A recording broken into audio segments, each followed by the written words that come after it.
हरिओम। स्वागत है आप सभी का आज के इस व्याख्यान में।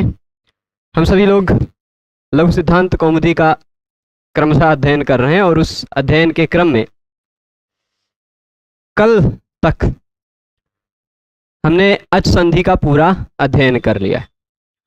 मैंने कल शाम तक बहुत प्रयास किया था, तो मुझे मेरे द्वारा बनाया हुआ एक जो टेबल नहीं मिल रहा था, वह टेबल टेलीग्राम पर किसी के पास संग्रहित था। एक ज्योति बहन है, उन्होंने आज मेरे पास व्यक्तिगत रूप से भेजा, तो उसके लिए उनको धन्यवाद। और ये मैं आप सबको उपलब्ध कराने के लिए टेलीग्राम पर सरल संस्कृत व्याकरण नाम का चैनल है, वहाँ पर मैं उसका PDF आज रात में 9 बजे डाल दूंगा। ठीक है, तो वहाँ से देख लीजिएगा। आज मतलब दिनांक 1 अक्टूबर 2023 को। ठीक है, तो उस दिन आप देख लेंगे, संधि तालिका मिल जाएगी पूरे पंच संधि के, अच संधि के ये जो इको यणच से लेकर अंतिम जो है विसर्ग संधि, वहाँ के सोचि लोपे चेत पाद पूरणम तक के सूत्र का, प्रत्येक सूत्र का सूत्र, उसका कार्य, उसके उदाहरण, यह दिया हुआ है एक टेबल में। वो टेबल 5-6 पेज का है, वो पूरा आप सबको मिल जाएगा। ठीक है, तो चलिए शुरू करते हैं हम सभी हल संधि को। हल संधि इस प्रकरण का नाम है। यद्यपि यह जो प्रकरणात्मक वर्गीकरण है, इसमें हल संधि में और विसर्ग संधि के वर्गीकरण में मैं उतना वैयक्तिक मत नहीं रखता इससे, क्योंकि कोई स्वतंत्र रूप से केवल हल संधि ही हो ऐसा बहुत कम है। कुछ ऐसे उदाहरण हैं जो हल संधि के होने के साथ साथ विसर्ग संधि में भी मिल जाएंगे। कुछ ऐसे उदाहरण भी आपको मिलेंगे जो विसर्ग संधि में होते हुए भी अच संधि के उदाहरण हैं।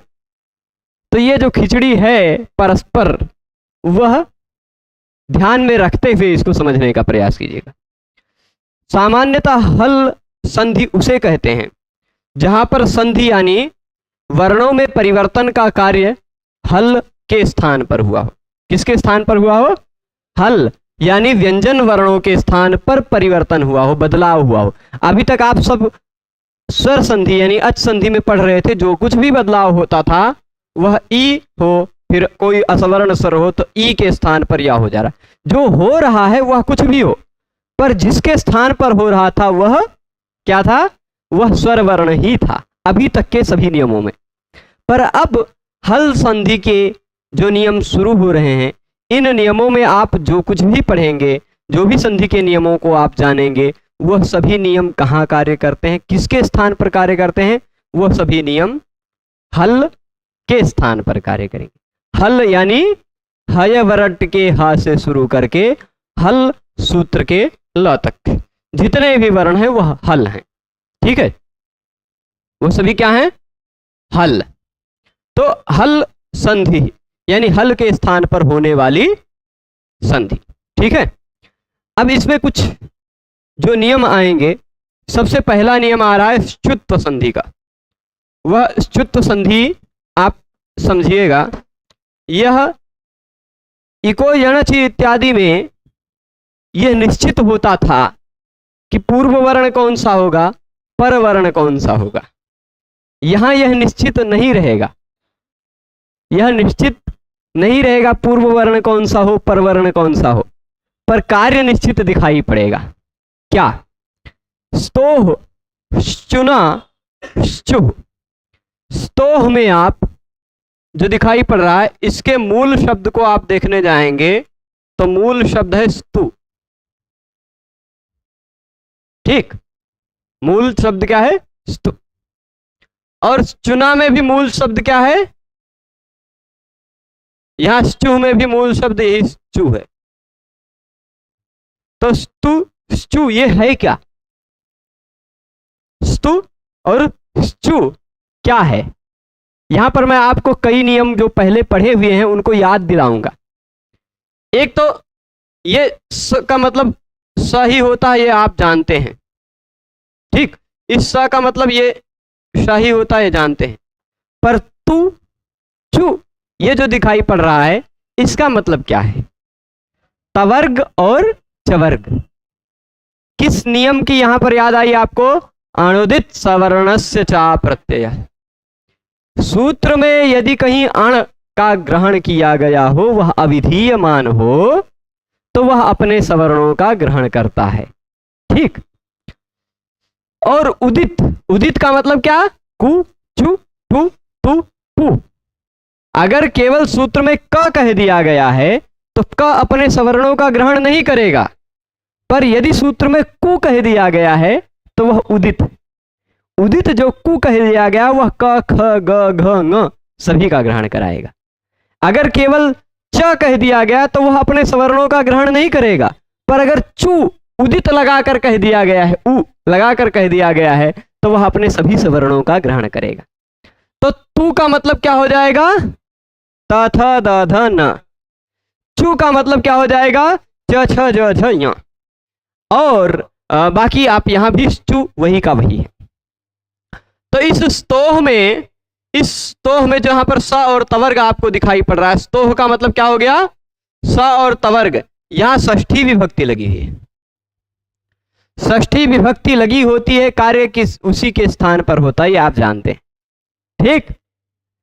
तो जो कुछ भी कार्य होगा वह किसके स्थान पर होगा? सकार और तवर्ग के स्थान पर होगा। ठीक। सकार और तवर्ग के स्थान पर होगा। ठीक। स्तोह का मतलब क्या हो गया? सकार और तवर्ग। थोड़ा समय यदि भाषा वैज्ञानिक दृष्टि से आपको इसको समझाना चाहूं तो स्तुत्व संधि और ष्टुत्व संधि, जो दो संधि आज हम प्रयास करेंगे कि समझें, उसको यदि भाषा वैज्ञानिक दृष्टि से मैं समझाना चाहूं तो आप उसको इस तरह से देखिएगा। आप जानते हैं कि इन वर्णों का ज्यादातर वर्गीय व्यंजनों में, इन 3 वर्गीय व्यंजनों को, मतलब ये 15 वर्ण जो मैं लिख दे रहा हूं, इन 15 वर्णों को ध्यान से देखिएगा। एक तो चवर्ग। ठीक। चवर्ग के वर्ण क्या है? च, छ, ज, झ, य। ठीक। और फिर उसके बाद टवर्ग, ट, ठ, ड, ढ, ण। और फिर उसके बाद कौन सा वर्ग आता है? त, थ, द, ध और न।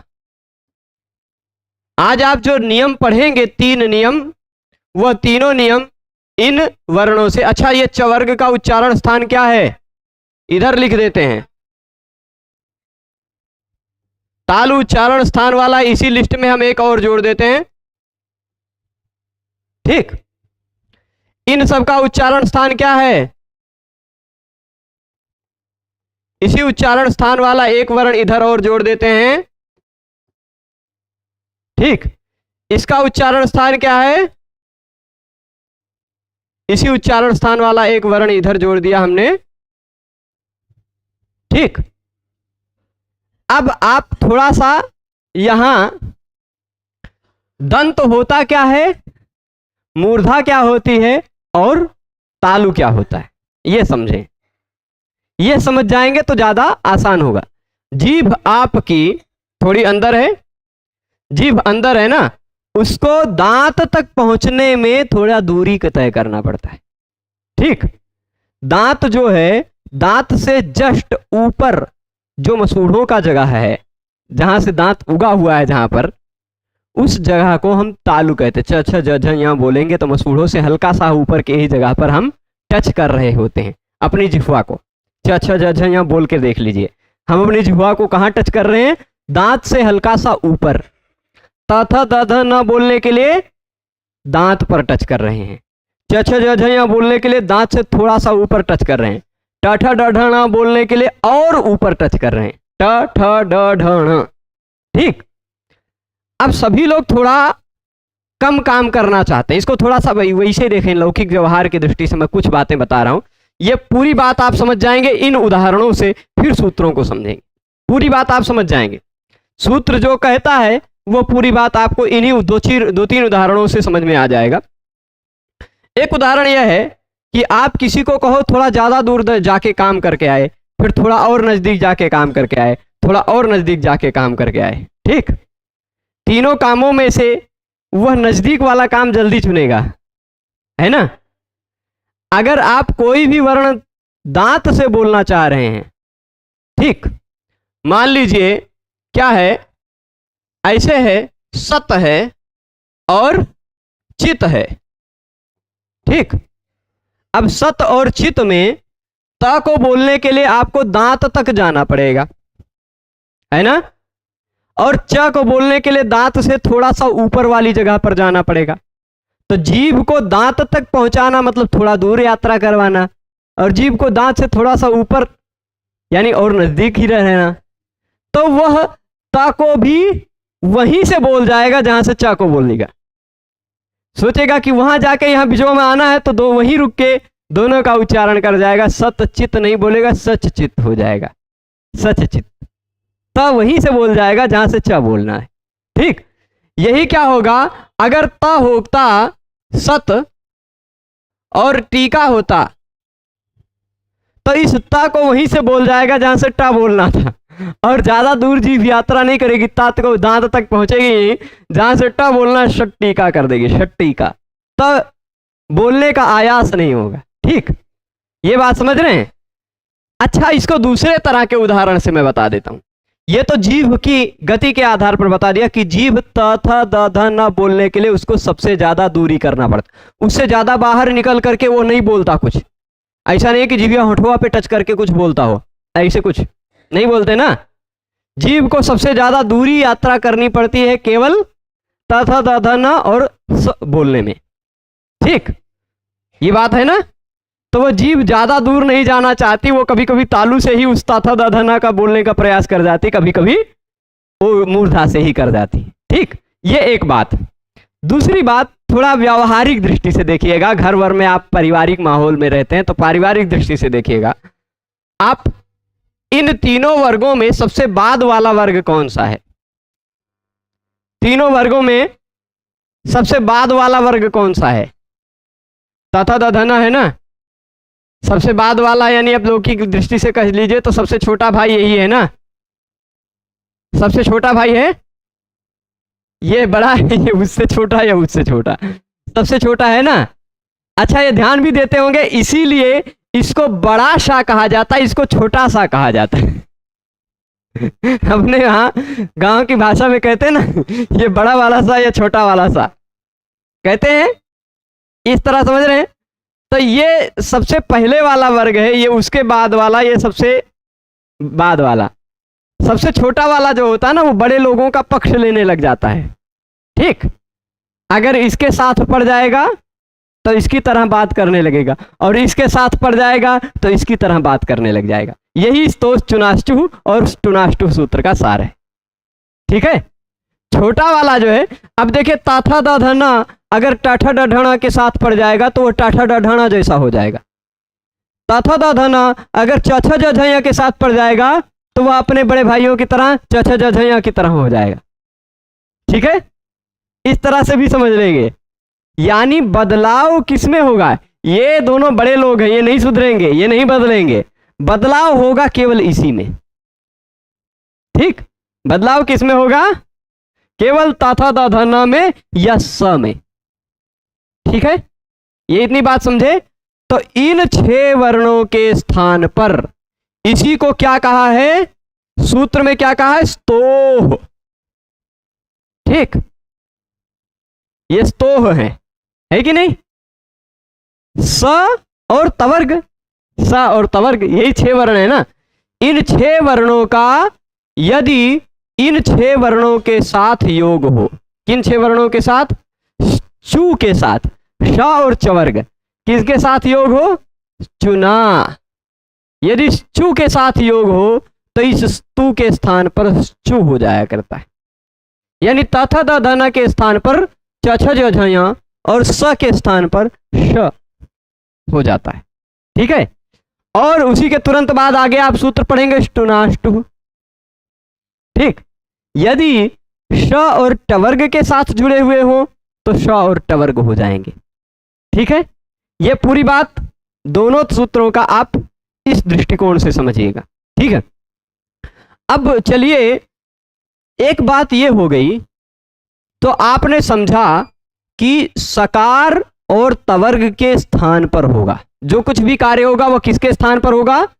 सकार और तवर्ग के स्थान पर। सबसे छोटे वाले यही हैं, स त थ द थ न के स्थान पर हो जाएगा। क्या हो जाएगा? श च छ ज झ यहाँ हो जाएगा। हो जाएगा कब? जब ये श और च छ ज झ यहाँ के साथ जुड़े हुए हो तब। अब साथ जुड़े हुए हो सकता है ये पहले पढ़े चाहे ये बाद में पढ़े, है ना। कभी कभी ऐसा होता है कि बड़ा भाई इधर बैठा छोटा इधर बैठा है तो छोटा बड़े जैसे बन जाएगा। कभी कभी क्या होगा, बड़ा इधर है छोटा इधर है तो भी छोटा बड़े की तरह का बन जाएगा। वही वाली बात यहाँ है, सकार और तवर्ग चाहे पहले हो चाहे बाद में हो, यदि इन 6 वर्णों से जुड़े हुए हैं तो ये इन्हीं 6 वर्णों की तरह हो जाएंगे। अब प्रश्न उठेगा कि त होगा तो क्या बन जाएगा? त के जगह पर क्या आ जाएगा? थ होगा तो उसकी जगह पे क्या आ जाएगा? द होगा तो उसकी जगह पे क्या आ जाएगा? ध होगा तो उसकी जगह पे क्या आएगा? न के जगह पे क्या आएगा? और स के जगह पे क्या आएगा? ठीक, छोटे स के। इन सबके स्थान पर क्या आएगा? तो आप समझ लीजिए, पहले वाले के जगह पे पहला वाला, त होगा तो उसके जगह पे आएगा च, थ होगा तो उसके जगह पे आ जाएगा छ, द होगा तो उसके जगह पे आ जाएगा ज, ध होगा तो उसके स्थान पे आ जाएगा झ, और न होगा तो उसके स्थान पे य, और फिर स होगा तो उसके स्थान पे श। यही पूरी व्यवस्था है। ठीक, तो निष्कर्ष ये है कि अगर इस ता का इन 6 में से किसी के साथ योग है, मैं पूरा एक एक और खोल के बता रहा हूं, इस ता का इन 6 वर्णों में से किसी के साथ योग है तो ता के जगह पे च हो जाएगा। ठीक, इस था का इन 6 वर्णों के साथ कहीं भी योग है तो था के जगह पे छ हो जाएगा। ठीक, द का इन 6 वर्णों में से किसी भी वर्ण के साथ कहीं योग है तो द के स्थान पे ज हो जाएगा। ठीक, ध का इन 6 वर्णों में से किसी भी वर्ण के साथ योग है तो ध के स्थान पर झ हो जाएगा। और न का इन 6 वर्णों में से किसी भी वर्ण के साथ योग हो रहा है तो न के स्थान पर य हो जाएगा। ठीक है, स का इन 6 वर्णों में से किसी के साथ योग है तो स के स्थान पे श हो जाएगा। ठीक है, पूरी बात स्पष्ट है। अब सूत्र में आते हैं और उदाहरणों को देखते हैं। सूत्र में आकर हम कुछ उदाहरणों को देखते हैं। स्तोह चुनाश्चु, यहां देखिए, स्तोह का मतलब क्या दिया? सकार तवर्गयोः। स्तोह का मतलब वही तो दिया, सकार तवर्गयोः। सकार यानी स हो, ये देखिए स का क्या ले लिया? ये सकार। तोह का मतलब ले लिया तवर्ग। ठीक, सकार तवर्गयोः, स और तवर्ग के स्थान पर। ठीक, चुना का मतलब क्या होता है? कहीं भी तृतीया विभक्ति लगी हुई हो तो तृतीया विभक्ति का मतलब होता है उसके साथ योग में। तो चु के साथ योग होने पर। ठीक, चु का मतलब क्या हो गया? श का मतलब शकार, चु मतलब चवर्ग। ठीक, यहां चुना एक वचन था पर ये दोनों एक दो अलग अलग कर दिए। एक शेष समास यहां है पर ये दो अलग अलग कर दिए तो द्विवचन कर दिया। यहां ना तृतीया एक वचन, यहां द्विवचन। सकार चवर्गाभ्याम योगे, चुना योगे मतलब सकार चवर्गाभ्याम योगे। सकार और तवर्ग का शकार और चवर्ग के साथ योग हो तो शकार और चवर्ग हो जाता है। क्यों? क्योंकि ये बड़ा वाला है। ठीक, शकार और चवर्ग हो जाया करता है। ठीक है, उदाहरण क्या दे रहे हैं? उदाहरणों को देखिएगा। यहां जो उदाहरण दिए, रामश्चेते, रामश्चिनोति, सच्चित सार्गिंजयः, इन चारों उदाहरणों को यहां से देख लीजिए। मैं वहीं लिख के समझाऊंगा और कुछ और भी उदाहरण दूंगा आप सबको। ठीक, ये देख लीजिए। एक उदाहरण क्या है? दोनों कलर मत लिखो प्रभु, केवल लाल। रामस धन शेते। कुछ लोग रामः धन शेते करने लग जाते हैं, वो थोड़ा सा गड़बड़ है। ठीक, रामस धन शेते है। ठीक, रामस धन शेते। स्पष्ट है?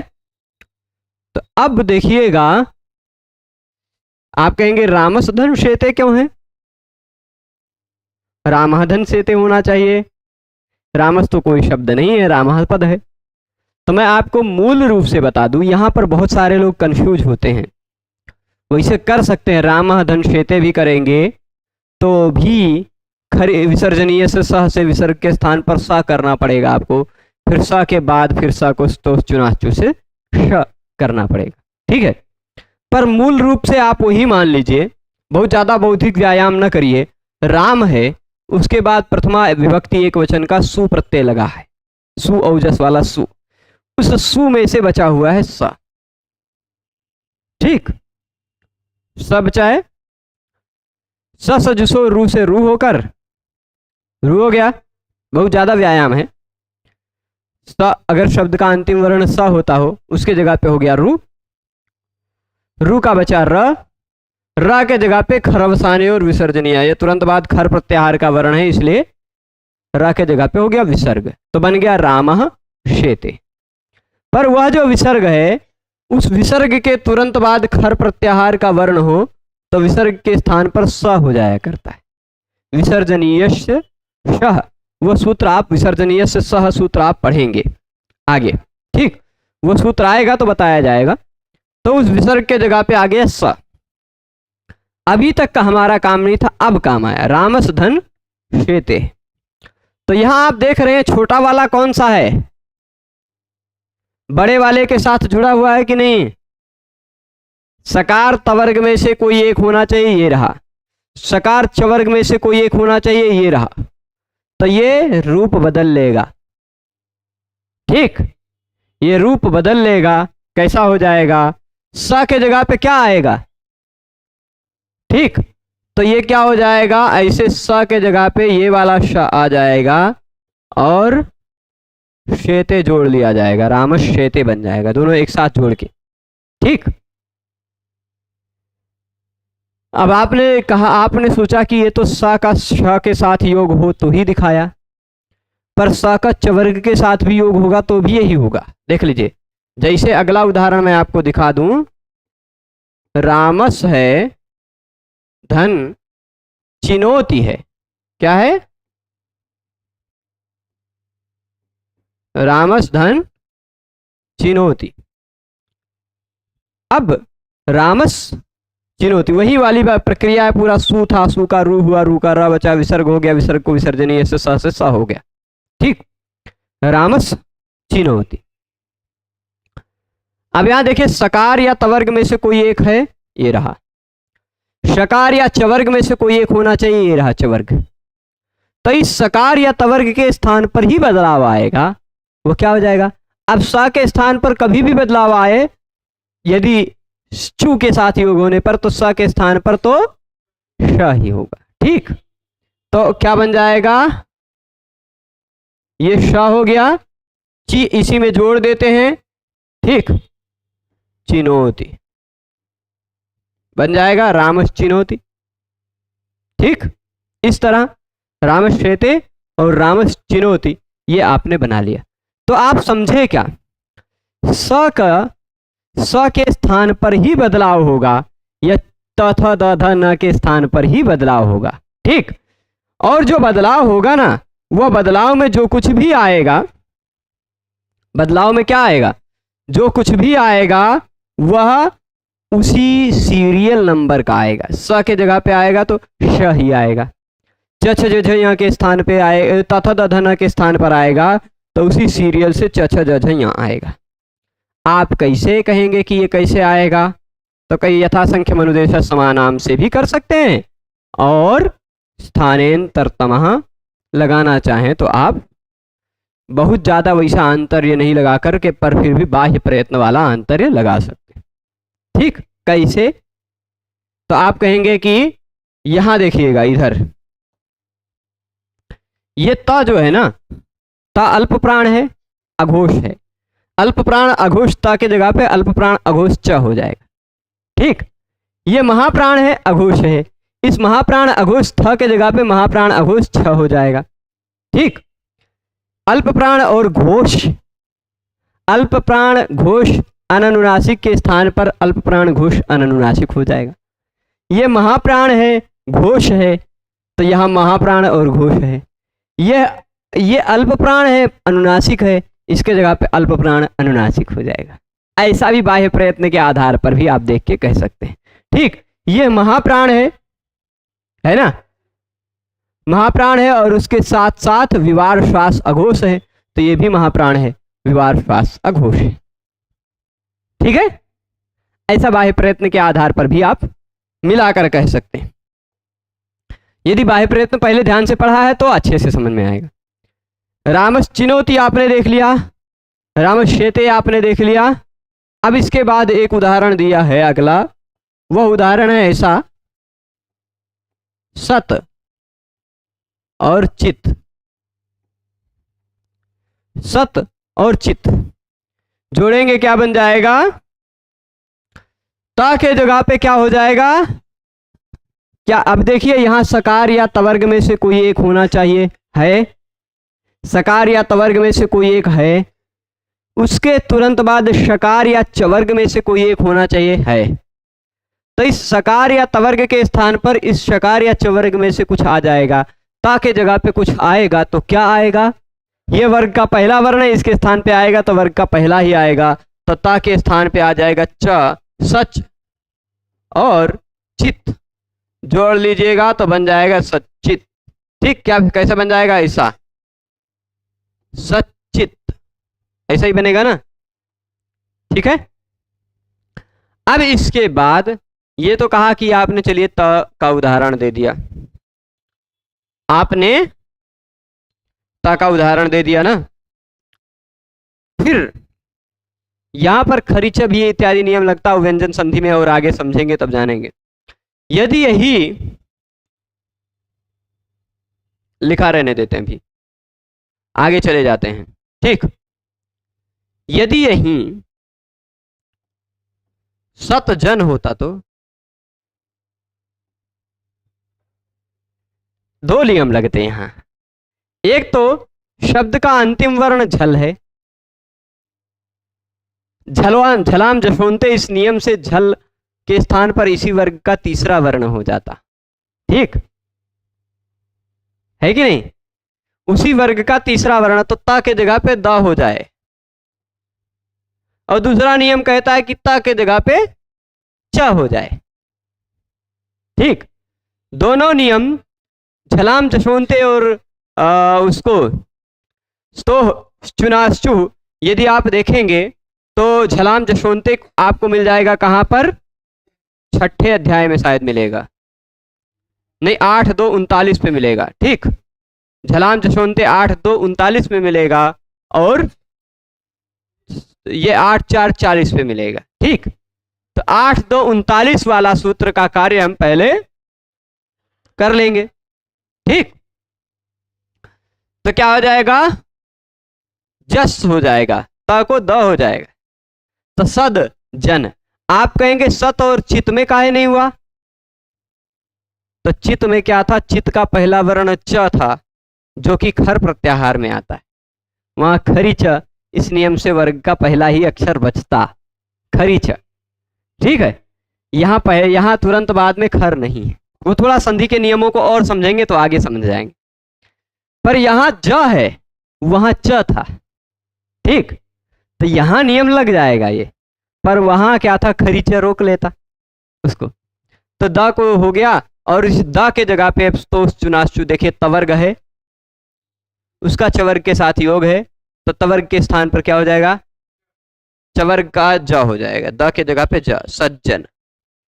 ठीक, अब मान लीजिए यदि आप पहले ऐसे ता के जगह पे च भी करते, सच जन कर लेते, तो भी ये झल है। इसका इसी वर्ग का तीसरा वर्ण झलाम जशोंते से हो जाता, ज बन जाता, सज जन, तो भी वही बनता। ठीक है, झलाम जशोंते आप कहें सतचित में क्यों नहीं लगा? क्योंकि सचित में खरीच नियम उसको रोक लेगा। ठीक है, झलाम जशोंते से आप सच के च को ज कर भी लोगे तो भी खरीचा उसको फिर से च कर देगा। ठीक है, स्पष्ट है? तो अब देखिए,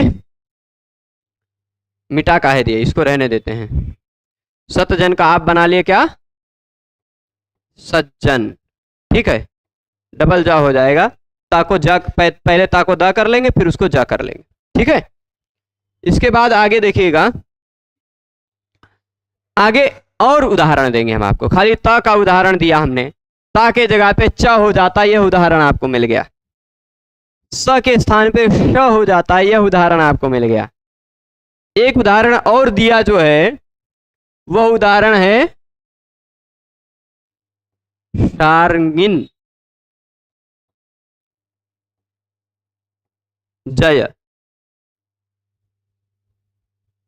शार्ङ्गिन जय, शार्ंग धनु जिसका है वह शार्ङ्गिन है, ठीक। शार्ंगी, शार्ंग जिसके धनुष का नाम है वह कौन है, शार्ंगी। षष्ठी मतलब उसका प्रथमा संबोधन एक वचन में शार्ङ्गिन रूप बनेगा। मूलतः शार्ंग से इन्हीं प्रत्यय लगकर शार्ङ्गिन बनेगा, शार्ङ्गिन। और उसका शार्ङ्गी, शार्ङ्गिणौ, शार्ङ्गिणः ऐसा रूप चलता है। उसका संबोधन में शार्ङ्गिन बनेगा, ठीक। तो यहां क्या होगा, शार्ङ्गिन जय। ये विसर्ग सहित लिखा है कि विसर्ग के बिना लिखा है, विसर्ग के बिना लिखा है ना, तो ये जय जय वाला नहीं है। जय ये जी धातु के लोट लकार का रूप है, ठीक। जी धातु के लोट लकार का रूप है। जयतु जयतात जयताम जयंतु, जय जयतात जयतम जयत, ऐसा वाला जय वाला है, ठीक। तो शार्ङ्गिन, हे शार्ङ्गिन तुम्हारी जय हो, तुम जीत। हो सकता है शार्ङ्गिन भगवान विष्णु को भी कहा गया है, और विष्णु का ही धनुष परशुराम के माध्यम से फिर राम को मिल गया था, ठीक। तो वह फिर से वही शार्ङ्गिन हो गए थे। भगवान राम को भी शार्ङ्गी कहा गया है, शार्ङ्ग धन्वा, ठीक है। तो तुलसीदास जी ने सारंग धनु बहुत बार कहा है। सारंग उसी शार्ङ्ग का अपभ्रंश नाम हिंदी भाषा में, अवधी भाषा में सारंग हो गया है, ठीक है। तो हाँ, तो अब देख लीजिए, ये शार्ङ्ग जिसका है वो कौन हो गया, शार्ङ्गी। हो सकता है युद्ध भूमि में जा रहे थे, ततो युद्ध परिश्रांतम समरे चिंतया स्थितम, है ना।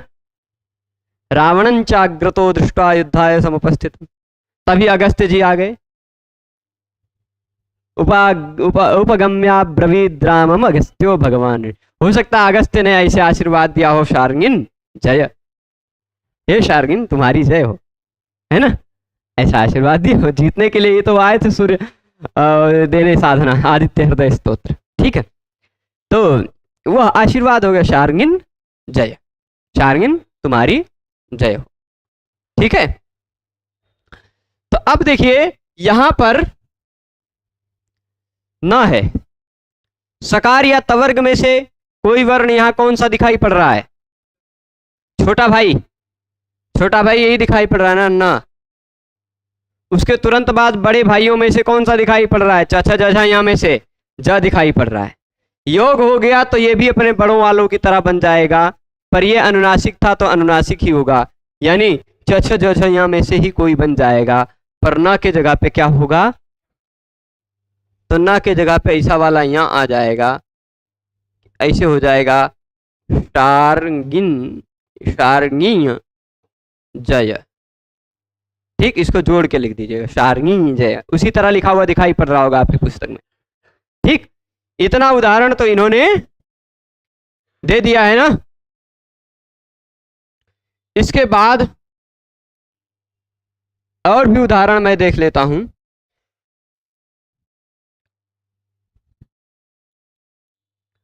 अब देखिएगा, स और श का उदाहरण तो आपने देख लिया, कैसा, मैं आपको कई तरह का दिखा देता हूं। ए प्रभु आ जाओ। साधन श का उदाहरण आपने देख लिया, क्या हो जाता था, इस स के स्थान पे बड़ा श हो जाता, रामश्वेते वाला, है ना। पर योग होना चाहिए ऐसा वाला उदाहरण देखा क्या, तो क्या होगा? तो भी ये नियम लग जाना चाहिए था ना, पर नहीं लगेगा। वहां पर वृश्च वृश्च सृज मृज याज यज राज छाम सह, इस नियम से श हो जाता है। इस स के स्थान पर, इस स के स्थान पर श हो जाता है, ऐसा विशेष नियम लग जाता है। तो यहां पर ये वाली बात होगी, ठीक है। अब इसके बाद स धन च का उदाहरण आपने देख लिया, रामस चिनोती, ठीक। स धन छ का उदाहरण देख लेते, पहले खाली स वर्ण को लेते, ठीक। स धन छ का उदाहरण देख लेते हैं। तो हाँ, चलिए चलिए मान लीजिए हम अपने आप को ले लेते हैं, ठीक। अरुण, अरुण है, और चलिए मान लीजिए अरुण छात्र, अथवा अरुण छात्रान पाठयति, कुछ भी कर दीजिए। चलिए हम अभी अपने आप को छात्र कर लेते हैं, अरुण छात्र, ठीक। अब विसर्ग के तुरंत बाद खर प्रत्याहार का वर्ण है, खर मतलब हर एक वर्ग का पहला दूसरा और श। तो विसर्ग के स्थान पर विसर्जनीय से सह, से विसर्ग के स्थान पर क्या हो जाएगा? स। अब स धन छ का उदाहरण आपको मिल जाएगा, अरुण छात्र में स को अब क्या कर देंगे? सकार या तवर्ग में से कोई वर्ण यहाँ है, शकार और च वर्ग में से कोई वर्ण यहाँ है, तो इसके स्थान पर क्या आ जाएगा? अरुण छात्र बन जाएगा, ठीक है। और ऐसा समझ सकते हैं,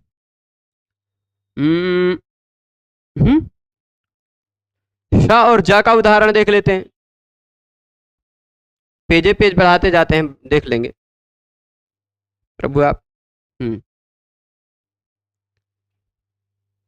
मूलतः एक धातु है मस्ज, ठीक, एक धातु है, यहां स और ज का संयोग है, ठीक, मस्ज। तो इस स के जगह पे पहले हो जाता है श, ऐसा बन जाता है मस्ज। फिर झलाम जस झसी, या हाँ झलाम जस झसी नियम लगाकर इस झल के स्थान पे, क्योंकि ये झल है, झबगढ़ जबगढ़ खपछठ चटत कपश सह, है ना, ये झल में आ जाते हैं, तो ये झल है श। झल के तुरंत बाद झस है, झबगढ़ जबगढ़ झस, झल के बाद झस हो तो झल के स्थान पर जस हो जाता है, जस हो जाता है मतलब जबगढ़ हो जाता है, जबगढ़ हो जाएगा। तो इस स के स्थान पर पहले तो श के स्थान पर झ होगा, फिर झ को ज हो जाएगा, मज्जन बन जाता है, ठीक। ये थोड़ा अपवाद उदाहरण है, विशेष उदाहरण है, ऐसा उदाहरण थोड़ा कम मिलता है, ठीक है, श और ज का। तो मज्जनीय, मज्जन, है ना, इत्यादि बनता है। तो ये भी स के जगह पे चवर्ग होने का उदाहरण मिल गया, ये थोड़ा सा विशेष झलाम जस झसी एक नियम लग जाएगा। फिर इसके बाद श के बाद झ हो, ऐसा कोई उदाहरण दिखाई नहीं पड़ता, ठीक।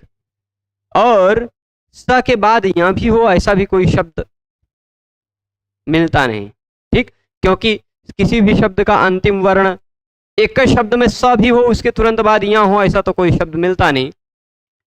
पर एक ही शब्द में न होकर पहले शब्द में स हो, उसके तुरंत बाद यहां हो, तो पहले शब्द का अंतिम वर्ण स रहेगा, उसके तुरंत बाद यहां रहेगा, तो स की जगह पे पहले रू हो जाएगा, रू होकर विसर्ग हो जाएगा, है ना। विसर्जनीय से स लग नहीं पाएगा उसको फिर से स करने के लिए, क्योंकि तुरंत बाद खर प्रत्याहार का वर्ण नहीं रहेगा। और मान लीजिए कोई शब्द का पहला अक्षर यहां हो, ऐसा भी कम मिलता है, ठीक, तो इसलिए वो वाला उदाहरण स धनिया वाला नहीं मिलता, ठीक। अब च छ ज झ धन स का उदाहरण भी नहीं मिलता, च प्लस स, छ प्लस स, ज प्लस स, झ प्लस स, इन सब का भी उदाहरण नहीं मिलता। पर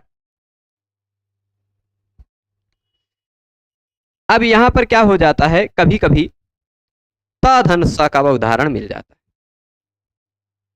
त धन स का उदाहरण मिल जाता है। जैसे कोई व्यक्ति सुखपूर्वक सो रहा है, ठीक, कोई सुखपूर्वक सो रहा है, तो ऐसा कह दीजिए कि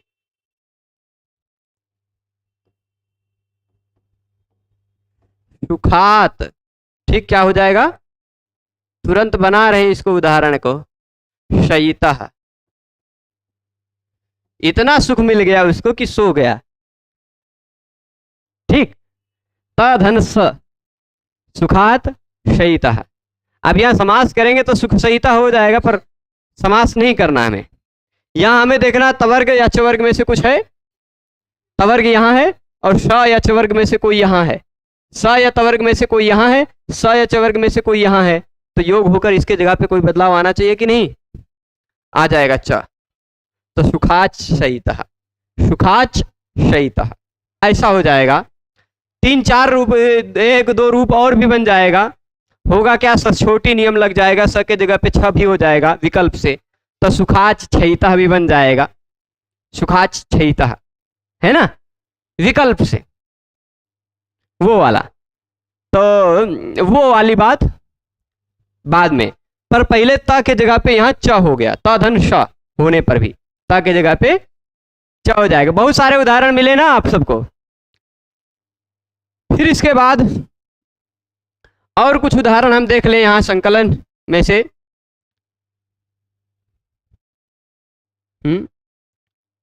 न धन स का उदाहरण, न धन स का उदाहरण, हाँ, भवान शेते, ठीक, या भवान शयितः कह दीजिए।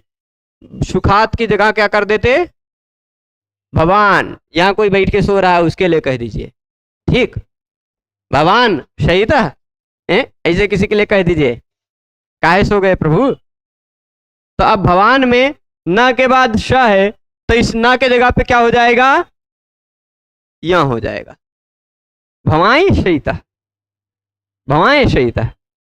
और वैसे एक और रूप यहां आगे पढ़ेंगे, हल संधि में ही आपको आगे मिलेगा शीतुक, शीतुक वाला नियम मिलेगा, वो आपको जब मिलेगा तब समझाएगा। श पर में हो तो नकारांत शब्द को तुक आगम हो जाया करता है, तो भवाई शयितः ऐसा भी बनेगा, भवाई च शयितः, भवाई च छयितः, सं शंभु इत्यादि की तरह शीतुक, ये इत्यादि नियम पढ़ेंगे, ठीक है।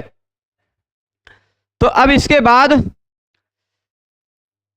इतना ही नियम समझ के रखिए, खाली सामान्यतः इस नियम का जो निष्कर्ष था वह निष्कर्ष ये है कि तथ दध न यस, तथ दध न यस का चछ या श के साथ योग होता है तो क्या हो जाता है, तथ दध न के स्थान पर क्रमशः चछ स के स्थान पर श हो जाता है, ठीक। यहां योग में पहले क्या होना चाहिए, बाद में क्या होना चाहिए, यह निश्चित नहीं है। कोई भी पहले हो कोई भी बाद में हो तो यह नियम लग जाएगा, ठीक है।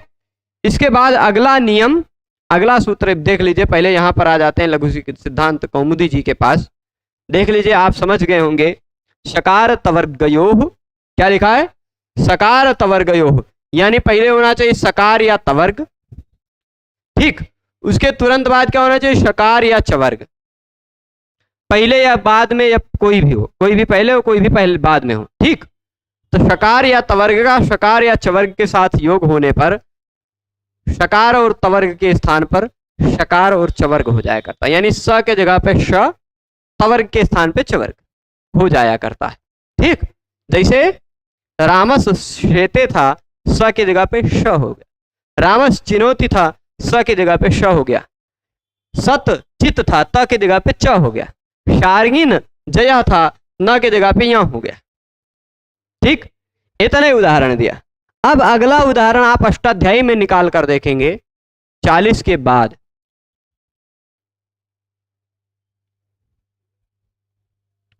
40 के बाद 41 पे स्टुनास्टु दिखाई पड़ेगा, वो अभी आगे पढ़ेंगे। उसके तुरंत बाद स्टुनाष्टु के बाद 42 पे न पदांता टोरनाम, फिर उसके तुरंत बाद 43 पे तोषी, न पदांता टोरनाम और स्टुनाष्टु और तोषी, ये 3 सूत्र अभी आगे पढ़ेंगे। 44 नंबर सूत्र पहले पढ़ ले रहे हैं, शात। ठीक, शात सूत्र को आप ध्यान से देखेंगे तो यहां पर न पदांता टोरनाम से न की अनुवृत्ति आती है। ठीक, और तोषी से तोह की अनुवृत्ति आती है। ठीक, स्पष्ट है। तो अब अब देखिए क्या होगा, शात तोह, शात तोह, यानी पहले हो श, उसके तुरंत बाद हो तवर्ग। पहले क्या हो, श, उसके तुरंत बाद क्या हो, तवर्ग। यहां इस सूत्र में पहले बाद में क्या होना चाहिए निश्चित कर रहे हैं। पिछले सूत्र में स्तोश्चुनाश्चु में पहले क्या होना चाहिए, बाद में क्या होना चाहिए, ये निश्चित नहीं था। किसी भी तरह योग हो, पहले कोई हो बाद में कोई हो, चल जाएगा काम। पर यहां क्या कह दिया, शात, मतलब पहले श होना चाहिए, उसके बाद तो, उसके बाद तवर्ग हो। तो श और तवर्ग होता, जुड़ता तो क्या हो रहा था, कौन सा नियम लग रहा था। श के बाद पहले श है, उसके तुरंत बाद तवर्ग है, तो भाई तवर्ग छोटा वाला है, ये श बड़ा वाला है। तवर्ग के जगह पे तथा दधना के जगह पे च होने लग जाता, होने लग जाता ना, यानी च्युत्व संधि होने लग जाती। इस संधि को क्या कहता है, च्युत्व संधि, स्चु हो जाता है, स्चु हो जाने के कारण च्युत्व कहते हैं। ठीक है, तो अब देखिए तथा दधना के स्थान पर च यहां हो जाता, यदि उसका श के साथ योग होता तो ये स्तोश्चुनाश्चु ने कहा था ना, किसी भी तरह से योग हो, कोई भी पहले हो कोई भी बाद में हो, चल जाता ना। जैसे उदाहरण क्या दिया है, इन्होंने उदाहरण दिया है विष और न। अब देखिए तथा दधना में से कोई एक होना चाहिए, ये रहा। चछजया और श में से कोई एक होना चाहिए, ये रहा। इन दोनों के योग में ये बलि का बकरा बनेगा, छोटा होने के कारण ये न या के रूप में बदलने लग जाता, ये न या के रूप में बदलने लग जाता, पर न या के रूप में नहीं बदला। क्यों, क्योंकि ये कहता है श के बाद यदि तवर्ग हो तो वह कार्य नहीं होता। ठीक, तो च्युत्व नहीं होता।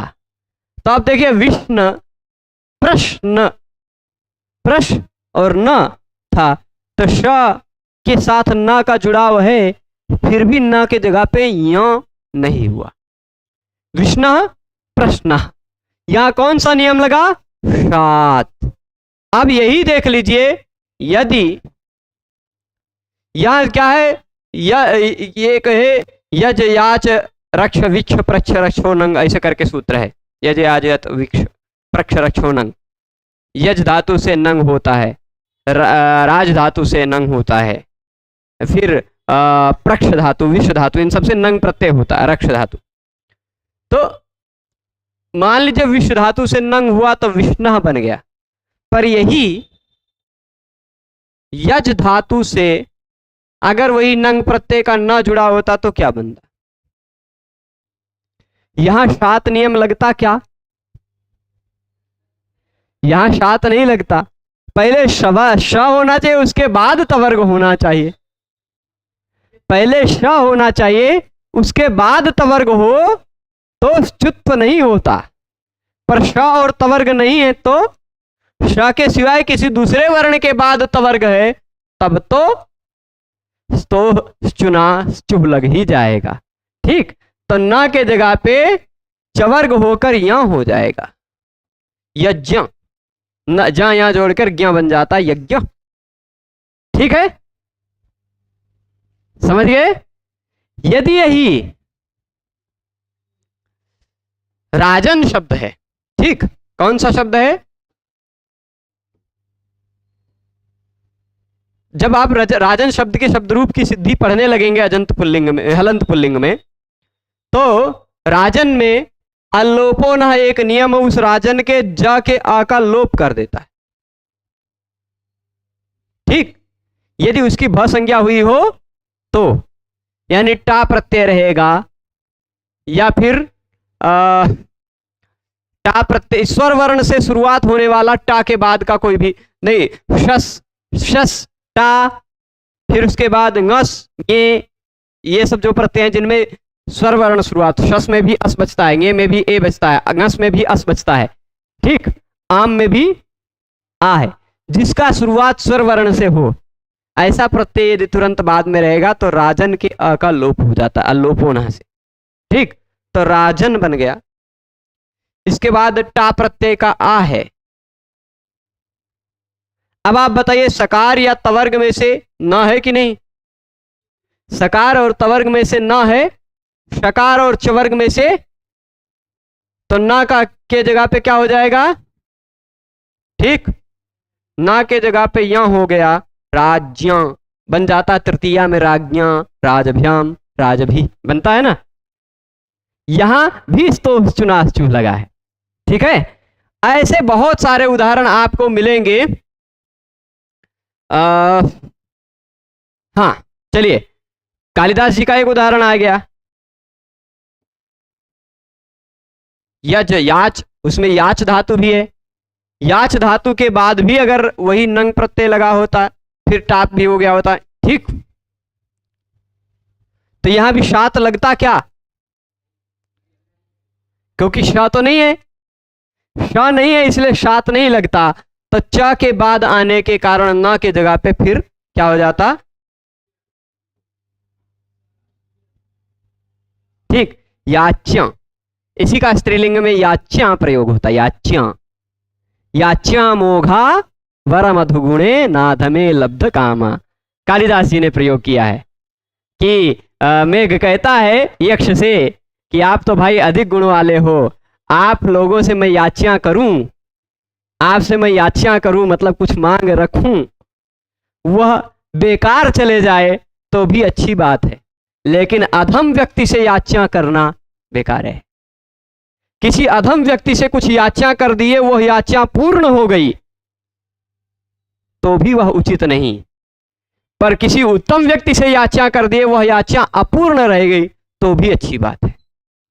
यह एक बहुत बड़ी उक्ति है, याच्या मोघा वरम अधिगुणे नादमे लब्ध काम। वहां भी यही नियम है। तो चुना चुह, जितना मेरे दिमाग में अभी घूमते घूमते उदाहरण आ गया उतना मैं पर्याप्त आप सबको बता दिया। मतलब उन सभी उदाहरणों से मैं केवल यह कहना चाहता हूं कि आप देख लीजिए, सत और चित और फिर याच और न, देखिए जो बलि का बकरा होता है ताथा दाधा ना, यही होते हैं ना, इन्हीं की जगह पे बदलाव आता है। ये देख लीजिए, इस वाले उदाहरण में पहले है, इस वाले उदाहरण में बाद में, तो भी तो चुनाचु लगेगा, चाहे पहले हो चाहे बाद में। ठीक है, केवल योग होना चाहिए, बीच में और कोई वर्ण का व्यवधान नहीं होना चाहिए। ठीक है, स्पष्ट है पूरी बात? तो अब शात भी आप बात समझ ही गए होंगे। शात सिंपल है, कह लिया कि श के पर में आने वाले तवर्ग के स्थान पर चुत्व नहीं हो पाता, त के जगह पे चवर्ग नहीं हो पाता, तवर्ग के स्थान पे चवर्ग नहीं हो पाता यदि वह श के बाद आ रहे हों तो। नियमता स्तो चुना चुह से तवर्ग के स्थान पे चवर्ग हो जाना चाहिए था, पर ये तवर्ग के स्थान पे चवर्ग तब नहीं होगा यदि वह श के बाद आ रहा हो तो। ठीक है, ये एक शात नियम ध्यान रखिएगा। अगला नियम जो आप उसका सार समझ चुके हैं, सार समझ चुके हैं, पर फिर भी उसको देख लेते हैं, उसका भावार्थ समझ चुके हैं। टुनाष्टु, देखिए दोनों सूत्रों को रखते हैं यही साथ में। तो चुनाष्टु दिख रहा है ना, डब्बा जी, डब्बा जी, हाँ ठीक है। आप स्तोह चुनाष्टु को देखिए और टुनाष्टु को देखिए, दोनों में नंबर का,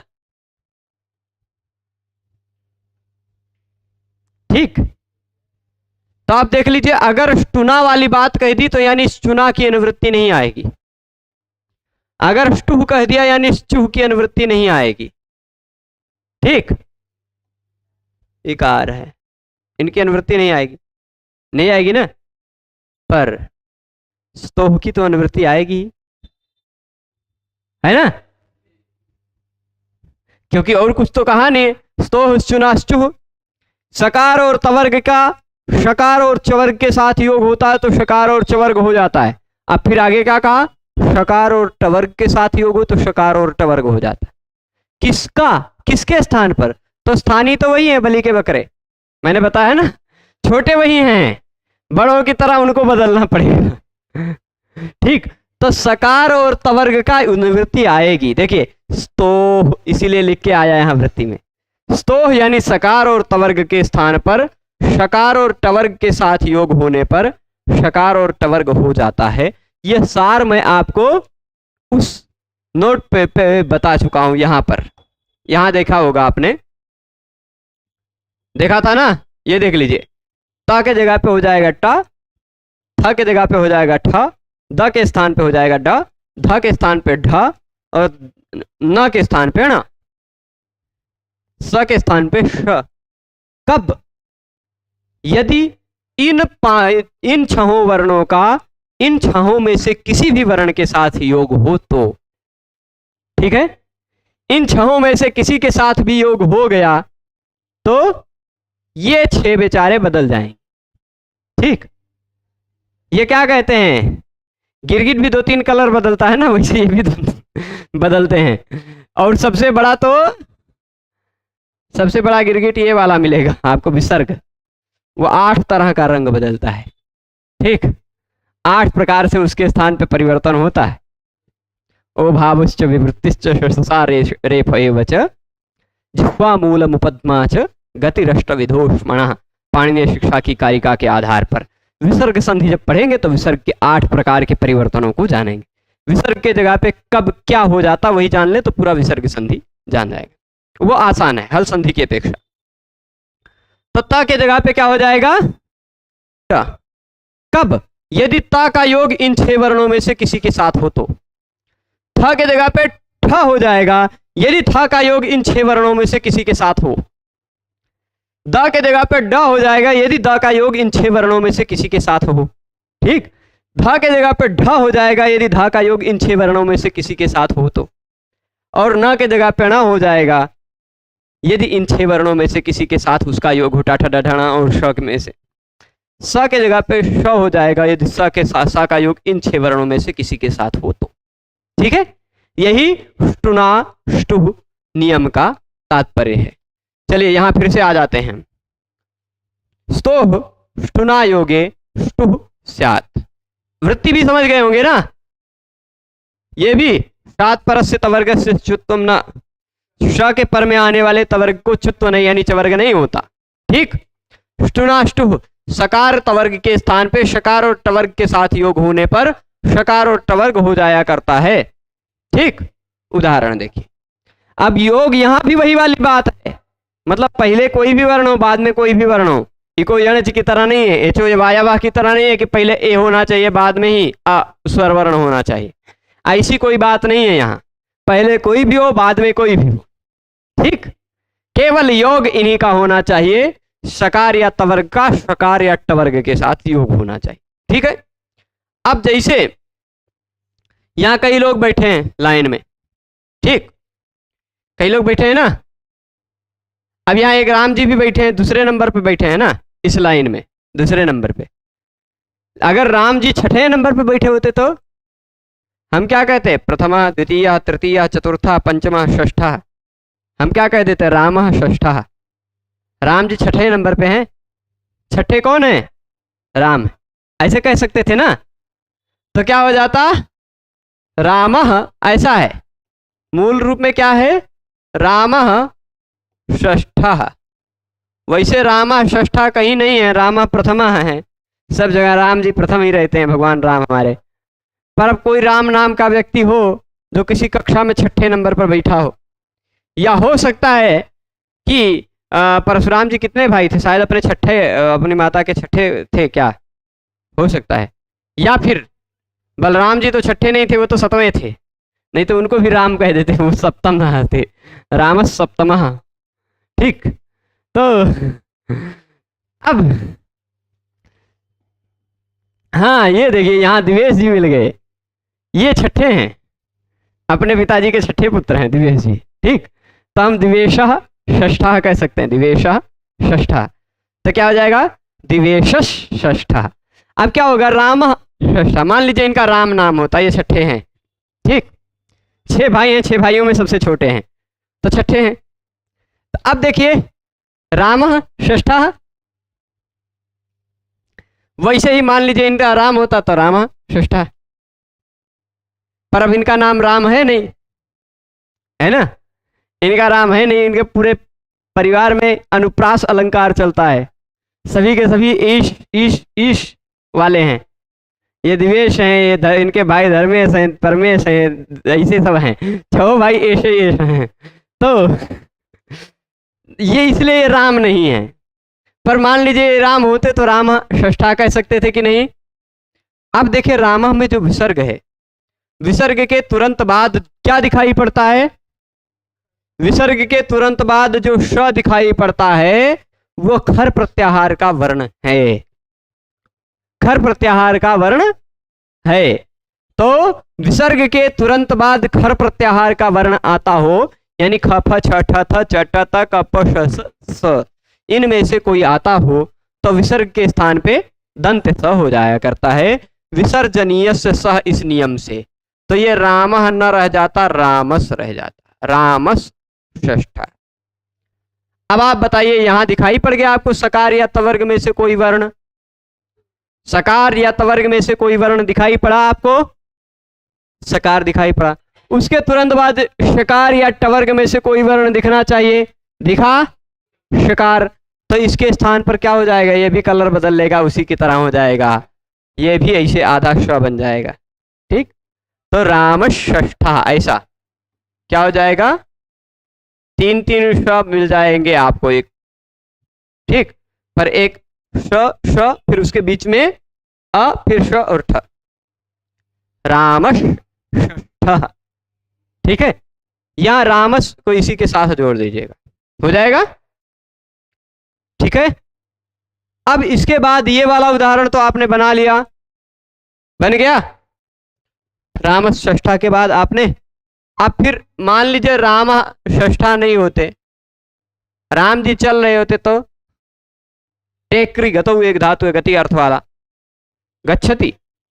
भाई अंग्रेजी में कमी है शब्दों की, जाता है इसको कहने के लिए वो कहेंगे गोज, लेकिन संस्कृत में गच्छति को कहने के लिए 320 तरह से कह सकते हैं और ज्यादा तरह से कह सकते हैं। ठीक, तो यहां गच्छति ना कह के मान लीजिए राम जी वन जा रहे थे तो वह कह देते वनम रामश टीकते। ठीक, वन राम जी जाते हैं, टीकते मतलब जाना। ठीक, तो अब रामश टीकते, यहां क्या होगा अब आप बताइए, नियम लगेगा ना, लग जाएगा नियम। यहां आपको एक मिनट, रामश टीकते, टीकते जो है ना वह हाँ सकार या तवर्ग में से कोई एक वर्ण दिख रहा है आपको, सकार और टवर्ग में से कोई एक वर्ण दिख रहा है आपको, तो इस स के जगह पे क्या हो गया, श हो जाएगा। तो हमने कर दिया स के जगह पे क्या, रामश टीकते बन जाएगा, इस तरह वाला बन जाएगा। ठीक है, अब चलिए हम आपको थोड़ा दूसरे तरह का उदाहरण देते हैं। ठीक, यहां आपने देखा कि स पहले था, ठीक, मूल रूप में क्या था, ऐसा स पहले था और टवर्ग बाद में था। अब उदाहरण हम देने जा रहे हैं ऐसा, पिश धातु है, ठीक, पिश, पिश धातु का पुगंत लघुपध से च से गुण होकर रूप क्या जब बन जाता है, पेश, ठीक, ये क्या बन गया, पेश। थोड़ा सा गड़बड़ हो जा रहा है, फिर से लिखते हैं, ठीक, पेश। और उसके बाद त्रिच प्रत्यय लगता है, जैसे कर, क्री धातु से त्रिच प्रत्यय लगता है तो कर ता, ता, त्रिच प्रत्यय लगकर त्रि बचता है, त्रि का ता बन जाता है। जैसे पितृ का पिता, मातृ का माता, वैसे त्रिच प्रत्यय लगा, उसी त्रिच का बन गया ता, पेश ता।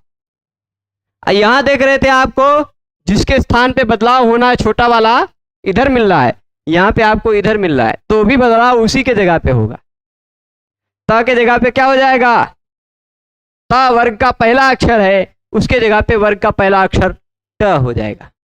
क्या हो जाएगा, तो ता के जगह पे हमने कर दिया टा, बन गया इस तरह वाला, बना पेश टा, बना लिया ना आपने।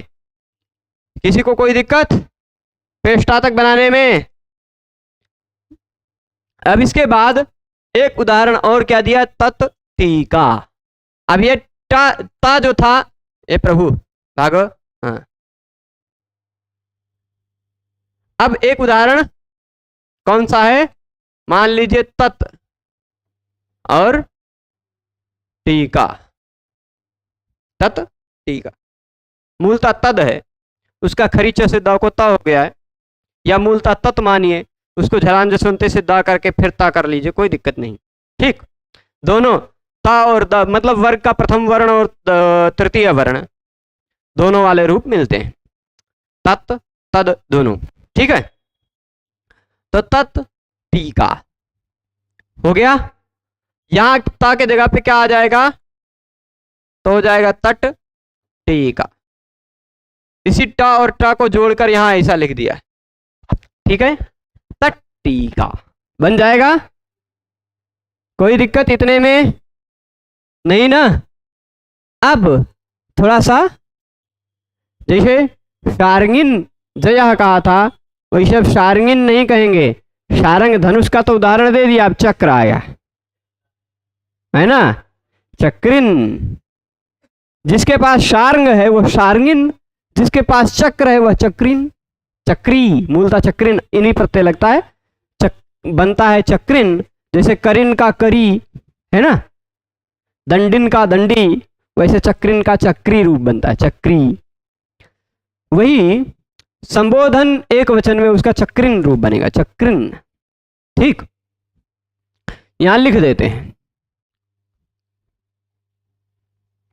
चक्रिन क्या है, और इधर एक क्रिया है ढौकसे,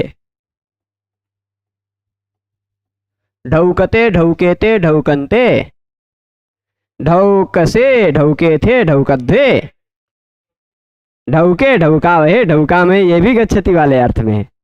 एक बार मैं कंफर्म कर ले रहा हूं, पर फिर भी मुझे लगता है कि गत्यर्थक ही है। ढौकते, ढौकते मतलब वो यहाँ नहीं आ रहा है हमारे में हिंदी कीबोर्ड, पर फिर भी चक्रिन ढौक से यहाँ दिया है ना उदाहरण, यहाँ देखने की क्या जरूरत है, 10 नंबर पे तुरंत यही देख लीजिए लिखा होगा, ठीक। 10 नंबर पे यही लिखा, गच्छ लिखा है ना, हे सुदर्शनाख्य चक्रधारिन चक्रिन गच्छसि, ढौक से मतलब गच्छसि, जाते हो, गच्छसि पूछ रहे हैं, गच्छसि, ठीक। तो हो गया। अब 1 मिनट नीचे आओ प्रभु, हाँ। तो अब चक्रिन धन ढौक से था, क्या था, चक्रिन और ढौक से। यहां सकार और तवर्ग में से कौन सा वर्ण दिखाई पड़ रहा है, न। शकार और टवर्ग में से क्या दिखाई पड़ रहा है, ढ। तो न के जगह पे क्या हो जाएगा, न के जगह पे णा, टुत होकर है ना, न के जगह पे इसी वर्ग का होगा ना, तो उसी उसी वाला जो बड़ा वाला भाई रहेगा उसी की तरह बन जाएगा। तथा दधन चछा जझैया होता तो चछा जझैया की तरह बनता, टठ डढणा है तो टठ डढणा की तरह बन जाएगा, न है तो ना बन जाएगा। ठीक, तो चक्रिण ढौंकसे ऐसा बन जाएगा, इसको जोड़ लीजिएगा, चक्रिण ढौंकसे बन जाएगा, चक्रिण ढौंकसे बन गया। स्पष्ट है यहां तक?